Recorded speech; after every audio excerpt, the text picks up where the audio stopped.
శుభాలు తెలియపరిచి ముందుకు సాగడానికి దేవుడు ఈ సంవత్సరం చెప్పిన మహాకృపను బట్టి దేవుని స్తుతిస్తున్నాం. ఈ రాత్రి కాల సమయంలో ఈ క్యారల్స్ని ప్రార్థనతోటి ప్రారంభించుకుందాం. మొదటిగా మరి సేవకుల ఇంటి వద్ద నుంచి ఈ వేడుక ప్రారంభించబడి జరుగుతూ ఉండగా అందరూ దయచేసి ప్రార్థనా పూర్వకంగా ఉందాం. భక్తిగా ఉండండి, శరీరానుసారంగా ఉండద్దు. తల్లిదండ్రులు మీ పిల్లల్ని స్వాధీనం చేసుకోండి.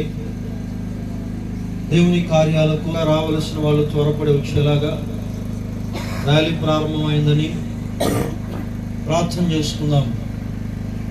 అందరం మేము ఈ స్థలాల్లో తలలు వంచి, పరిశుద్ధుడా నీకు స్తుతి నాయనా, స్తుతి నాయనా, స్తుతి నాయనా, స్తుతి నాయనా.